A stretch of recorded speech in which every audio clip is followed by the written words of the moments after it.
কি ব্যাপার বউ, তুমি এইভাবে মন খারাপ করে মুখটা প্যাঁচার মতো করে বসে আছো কেন?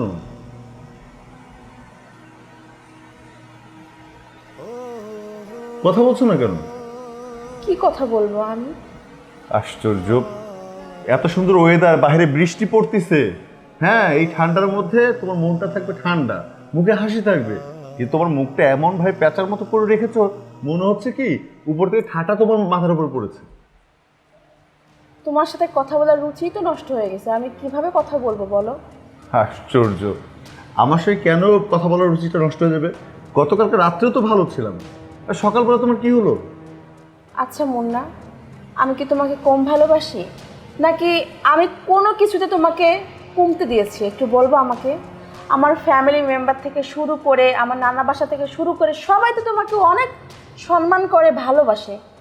তারপরেও তোমার এই রূপ আমাকে দেখতে হবে, আমি কখনো কল্পনাও করতে পারিনি। আশ্চর্য, আমি কিছুই বুঝতে পারছি না, কোথায় আগা, কোথায় মাথা, কোথায় গোড়া। তুমি কি বলছো এসব? আমার কোন রূপটা তুমি দেখলে? এই যে এত অনুষ্ঠান হয়, ঈদ যায়, তারপরেও আমি তোমাকে ছেড়ে কখনোই বাপের বাড়িতে যাই না, কারণ তোমাকে আমি প্রচুর পরিমাণে ভালোবাসি। জানি তো, ভালোবাসার দিক থেকেও তো কখনো আমি কমতেও দিই না। অস্বীকার করছি না, আমি তো স্বীকার করছি তুমি আমাকে কখনো কোনো কিছু কমতি দাও না। তাহলে তুমি আমাকে এখন খোলাসি করে বলো যে তোমার প্রবলেমটা কি। এইভাবে লক্ষ্মী সোনা তোমার মুখটা যদি প্যাঁচার মতো করে রাখো, আমার কি ভালো লাগবে? সত্যি করে বলো তো মুন্না, তুমি কি আমাকে এখন আর আগের মতো ভালোবাসো না? তোমাকে আগের থেকে আরো বেশি ভালোবাসি, তুমি আমার একটা মাত্র লক্ষ্মী বউ, তোমাকে ভালোবাসবো তো কাকে ভালোবাসবো? তাই যদি হতো। আচ্ছা,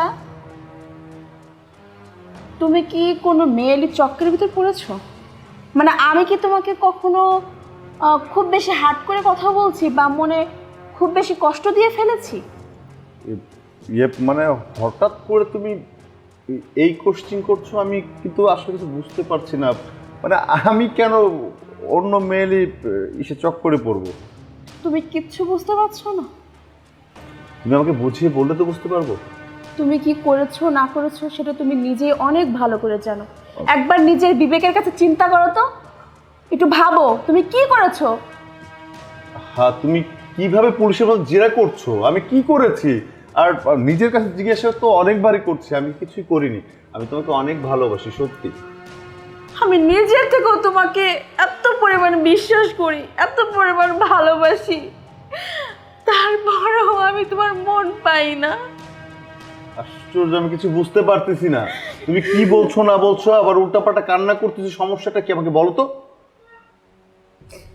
কি হয়েছে সেটা তুমি জানতে চাও? হ্যাঁ, তুমি না বললে আমি কিভাবে বুঝবো?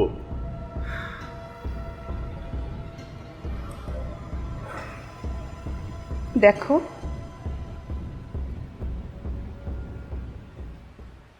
ভাবি, জীবন তো আমার না যেন বাঁশের বাগান। জীবন বাঁশের বাগান? কেন হঠাৎ তোমার জীবন বাঁশের বাগান হয়ে গেল কেন? কেন যে হয়েছে ভাবি, তোমার বলতে গেলে না বড় ইতিহাস এটা। আচ্ছা বলো, সমস্যা নাই, তুমি আমার দেবর আর আমি তোমার ভাবি, আমাকেই তো বলবো তাই না? সেটাই তো, ভাবির কাছে থাকে দেবরের দাবি। দেবর সবসময় চায় ভাবির স্বর্ণের তালায় দিতে রূপার চাবি, কিন্তু ভাবি সেই চাবিটা না জং ধরে গেছে। জং ধরে গেছে? তাহলে এখন কি করা উচিত? দেখি যদি কোনো ভালো স্বর্ণকারের দোকান পাই, তাহলে তার সাথে কথাবার্তা বলে সে যদি একটু সুযোগ সুবিধা দেয়, অল্প রেটের ভিতরে চাবিটা একটু পাইলিং করবো, মানে ঘষে ঘষে চাবিটা ঠিক করে নেব। আচ্ছা দেখো কোথাও পাও কিনা।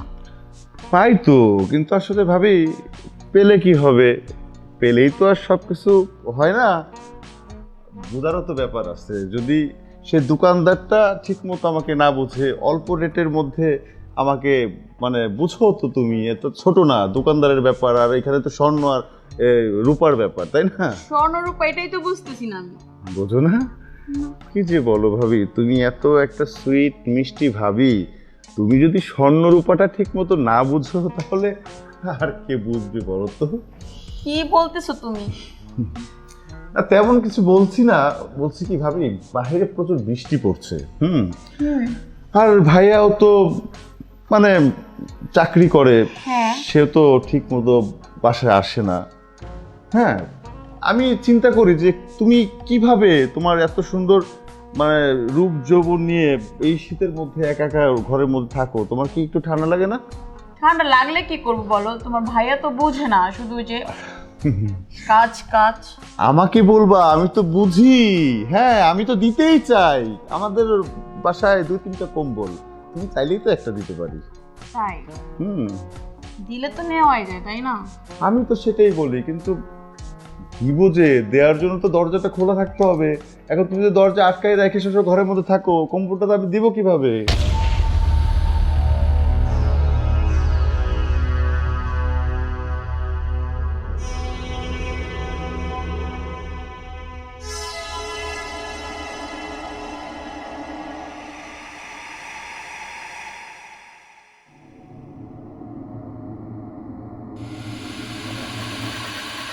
তাছাড়া ভাবি, আমার কম্বলটা অনেক মোটা, সৌদি আরব থেকে আনা তো। এই কম্বলের ভার আবার তুমি সহ্য করতে পারবে কিনা, এটাও তো ভাবনার বিষয় আছে। তা তো ঠিকই, তো একদিন নিয়ে এসো, দেখবো নি। আচ্ছা ঠিক আছে, নিয়ে আসতে হবে না, আমি একটা পরীক্ষা করতে চাই। হ্যাঁ, কি পরীক্ষা বলো? কারণ ওই কম্বলটা তো আমি গায়ে দিই, ওইটার ওয়েট কত আমি জানি। হ্যাঁ, যদি তুমি আমার ওয়েটটা নিতে পারো তাহলে বুঝতে পারো তুমি কম্বলের ওয়েটটাও নিতে পারবা। তাই? কম্বল যদি- নিবা? যদি কেউ দেখে ভয় তো লাগে। আরে কেউ দেখবে না, তুমি খালি বলো যে কম্বলটা লাগবে নাকি। যদি কম্বল লাগে তাহলে ওই ওয়েটটা মাপার জন্য আগে আমার ওয়েটটা তোমাকে মাপতে হবে। বিদেশি কম্বল তো লোক সামলাতে পারি না। তাহলে ওয়েটটা মেপে দিই। দেরি না করো, তাড়াতাড়ি ভাবি।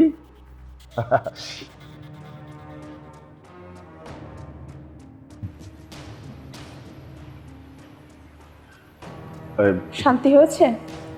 বুঝতে পেরেছো? হয়েছে কি মানে, আমার থেকে কি সে তোমাকে অনেক বেশি ভালোবাসে? মানে সে তোমাকে অনেক বেশি আনন্দ দেয়? অন্তর আমার কথা, তাতে তুমি অনেক বেশি ফুর্তি এনজয় করো? আমার কথাটা বোঝার চেষ্টা করো। কি আমি বুঝবো আমি তোমার কথা? তুমি- আর কি বোঝার আছে? আমি তো সবকিছু এই যে নিজের চোখে দেখতে পাচ্ছি। তুমি দেখো, এই দেখো কি করতেছো তুমি এটা? অন্তর আমি তুমি আমাকে দিনের পর দিন ঠকাইতেছো।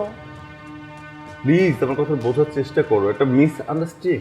হ্যাঁ, ভুল করে ফেলেছি আমি, মানে তোমাকে বলতে চেয়েছি অনেকবার, আমি তোমার সঙ্গে শেয়ার করতে চেয়েছি যে একটা ভুল করে ফেলেছি, কিন্তু আসলে আমার মেন্টালি এত প্রবলেম হয়েছিল আমি তোমার সঙ্গে শেয়ার করতে পারিনি। দেখো সত্যি আমি তোমাকে অনেক ভালোবাসি, যেটা দেখেছো। হ্যাঁ, আমি সেটা করেছি, কিন্তু একটা ভুলের ভিতর পড়ে গিয়েছিলাম। প্লিজ। কিভাবে ভুল হতে পারে? তুমি না আমাকে বলো তুমি তোমার নিজের থেকেও আমাকে বেশি ভালোবাসো, তাহলে তোমার দ্বারা কিভাবে ভুল হয়? এটা তুমি জেনে শুনে করেছো। তোরা বোঝার চেষ্টা করো, আমি তোমাকে বোঝাচ্ছি। আমি তোমাকে বলেছি যে এটা একটা অ্যাক্সিডেন্ট মাত্র। আমি ইচ্ছা করে এটা করিনি। প্লিজ, যদিও আমার ভুল হয়ে থাকে তুমি আমাকে ক্ষমা করে দাও। আমি সত্যি আমি লজ্জিত। প্লিজ আমি তোমাকে বিশ্বাস করি না। আজকের পর থেকে আমি তোমাকে বিশ্বাস করি না। আমি তোমার সাথে থাকবো না, আমি চলে যাব। তোরা এমন পাগলামি করে না। যার সাথে তুমি রাত কাটাও, যার আদর ভালোবাসায় তুমি ছায়াতলে থাকো, তুমি তাকে নিয়ে থাকো। আমার কেন হাত ধরতে হবে? আমি তো বলছি বারবার, আমিও কালকে আরেকজনকে নিয়ে শুয়ে থাকবো। বোঝার চেষ্টা করছো না। আমি বলছি বারবার যে একটা অ্যাক্সিডেন্ট মাত্র, আমি এটা ভুল করে ও ফেলেছি। আচ্ছা, তোমার বেলায় আম পাতা আর আমার বেলায় বুঝি নিম পাতা।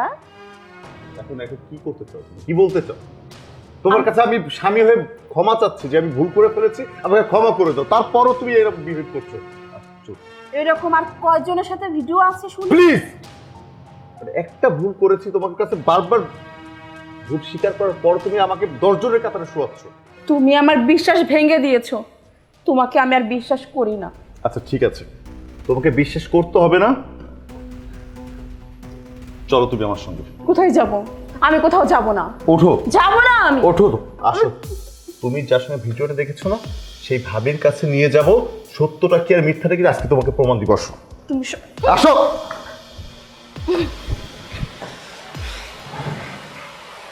আরে তোমরা ভাবি, আসলে একটা বড় একটা সমস্যার মধ্যে পড়ে গেছি। কি সমস্যা? তোমার তো মনে আছে যে তোমার সাথে আর আমার সাথে একটা ভুলবশত একটা সম্পর্ক হয়ে গেছিল। সেই ঘটনাটা হয়তো বা কেউ ভিডিও করে ওর ফোনে সেন্ড করেছে। ভিডিও দেখার পরে এখন আমার সাথে সংশয় করবে এটা বলছে। প্লিজ ভাবি তুমি একটু বোঝাও না ওকে। আচ্ছা দাঁড়াও, আমি দেখতেছি। দেখো অন্তরা, আমার কথাটা শোনো। অন্তরা বোন আমার কথা শোনো। দেখো, মুন্নার সাথে আমার যা হয়েছে সেটা ভুলবশত হয়েছে। আসলে ওর সাথে আমার ওরকম কোনো সম্পর্ক নেই। তাছাড়া কে না কে ভিডিও করেছে, এটা নিয়ে ভুল বোঝাবুঝি করে সংসারটা নষ্ট করো না প্লিজ। ও আচ্ছা, তাই আমার সংসার আমি নষ্ট করতেছি? তুমি যে দিনের পর দিন আমার স্বামীটারে ব্যবহার করছো আরও কত অবছরে, সেটা তো আমি জানিই না। আর এটা তো মাত্র একটা ভিডিও আমার সামনে আসছে, তাই না? তুমি নিজের সংসারটা নষ্ট করতেছো, আমার সংসারটা নষ্ট করতেছো। আমি তোর সাথে সংসার করবোই না, কখনোই না। আমার কথা শুনো বোন আমার, ওই দিন তো ভুলবশত হয়ে গেছে। তারপরে থেকে তো আমরা তবা করেছি যে না, আমরা আর কখনো এরকম কিছু করব না। বিশ্বাস করো, ওই দিনের পর থেকে কিছু করিনি আমরা। ও, মধু খাওয়া শেষ, এখন আর কিছু করবে না? করো করো না, করো। আরে তুমি কি পাগল হয়ে গেছো? হ্যাঁ, তোমাকে আমি বলছি, ভাবি বলছে, সেদিকে একটা অ্যাক্সিডেন্টের মধ্যে একটা দুর্ঘটনা ঘটেই ফেলেছি। তারপর থেকে আমি ভাবির সাথে ঠিকমতো কথাও বলি না, না ভাবির দিকে আমি কখনো চোখ তুলে তাকাইতে পারি লজ্জায়। ও সেদিনকেই ওইখানেই সব কিছু ধামাচাপা হয়ে গিয়েছে। প্লিজ দেখো। হ্যাঁ, অন্তরা প্লিজ সংসারটা নষ্ট করে দিও তাই? না তোমাদের। আচ্ছা, আমি তোমার সাথে সংসার করতে পারি, কিন্তু তুমি যে আঘাতটা আমার মনে দিয়েছো এটা কখনো আমি মুছতে পারবো না। আমি যখনই তোমার সাথে কিছু করতে যাব তখনই আমার এগুলো মনে পড়বে। আমি তোমাকে মন থেকে কখনোই মারতে পারবো না। তবে তুমি দেখো, চিন্তা ভাবনা করো যে তুমি আমার সাথে থাকবা কিনা। অন্তরা, আমি তোমাকে ভালোবাসি। আমি তোমাকে সারা জীবনের জন্য আমার লাইফে জড়িয়েছি। ছোট্ট একটা ভুলের জন্য এখন যদি তুমি আমাকে দূরে সরিয়ে দাও, আমার জীবনটা নষ্ট হয়ে যাবে। আর তাছাড়া আমি সত্যি তোমাকে ভালোবাসি। পুরুষ মানুষের শুনেছি একটা গেলে আরেকটা আসে, সমস্যা নাই তো, তোমরা তো পুরুষ মানুষ। প্লিজ অন্তরা, এইভাবে রিয়্যাক্ট করো না। তোমাকে বারবার করে বোঝাচ্ছি, একটা ভুল হয়ে গেছে, একটা অ্যাক্সিডেন্টের মধ্যে একটা ঘটনা ঘটে গেছে। তুমি কেন বুঝতে পারছো না? আমি তোমাদের এই কীর্তিগুলো মেনে নিতে পারছি না। আমি যখনই তোমার সাথে সংসার করতে যাব বা তোমার কাছে আসতে যাব বা তুমি আমার কাছে আসবে, তখন এগুলো আমার চোখের সামনে ভাসবে। আমি তোমার সাথে সংসার করব না, আমি চলে যাব। শুনেছি ছেলেরা বলে, পুরুষ মানুষ তো বলবে একটা গেলে আরেকটা পাবো, আমি গেলে তোমার আরেকটা আসবে, না হলে সমস্যা কি? এই যে ভাবি আছে, ভাবিকে নিয়ে সংসার করবে। Shut up! আর একটা উল্টোপাল্টা কথা বলতাম, তোমার অনেক কথা শুনছি, বাসার থেকে বোঝাইতে বোঝাইতে এই পর্যন্ত নিয়ে আসছি। তারপর তোমার একটাই কথা যে তুমি মানতে পারবা না, মানতে পারবা না। আমার চরিত্র নিয়ে কথা বলতেছো। একটা মানুষ কিন্তু ভুল করতে পারে, আর ভুল করলে তাকে সুযোগ না দিয়ে বারবার তার চরিত্র নিয়ে কথা বলোটা না একদম ভালো মানুষের কাজ না। আর হ্যাঁ, তুমি কি সংসার করবে না? তুমি কি থাকবে না আমার সঙ্গে? এখন যদি আমি তোমাকে নিয়ে সংসার করি না, তুমি 2 দিন পর পর একই কথা বলবে যে তোমার চরিত্র খারাপ, তুমি ভাবির সঙ্গে ছিলে, তুমি আরেকটা মেয়ের সঙ্গে ছিলে। সো তোমার সঙ্গে সংসার করা আর আমার জীবনটাকে জাহান্নামের মধ্যে ফেলা একই কথা। কথায় আছে না, দুষ্টু গরুর থেকে শূন্য গোয়াল অনেক ভালো। তোমার সঙ্গে সংসার করার থেকে একা থাকা অনেক ভালো। তুমি যেহেতু থাকতে চাচ্ছ না, যাও, চলে যাও আমার জীবন থেকে। আমার জীবনের সবচেয়ে বড় ভুল করছি আমি, ভালোবেসে তোমাকে বিয়ে করে। যাও, ভালো। এসব কি কি হচ্ছে? অন্তরাকে আরো বুঝিয়ে বলতে পারতে। ভাবি প্লিজ, ওকে বোঝায় কোনো লাভ নাই। তোমরা মেয়ে মানুষরা না অবুঝ। ওকে 1000 বার বোঝানোর পরেও না একই কথা বলছে, আমার চরিত্র খারাপ, আমার সঙ্গে সংসারও করতে পারবে না। যে যাবার সে চলে যাবে, তাকে হাতে পায়ে ধরে বেঁধে কখন সংসার করা যাবে না। কয়দিন টেনে কয়দিন সংসার করবো ভাবি? ওকে বারবার করে বোঝানো হয়েছে, একটা অ্যাক্সিডেন্টের মধ্যে পড়ে তোমার সঙ্গে আবার একটা ফিজিক্যাল রিলেশন হয়ে গিয়েছে। তারপর বোঝে নেই, তোমাকে এর কাছে নিয়ে আসছি, তোমার কথাও বুঝে নেই। তারপর কি বলতেছে, আমার চরিত্র খারাপ, ছেলে মানুষ খারাপ। যাই হোক ভাবি, তোমার কাছে আমি অন্যায় করছি। আমি একা জীবনে ভালোভাবে কাটাতে পারবো। তুমি ভালো থেকো।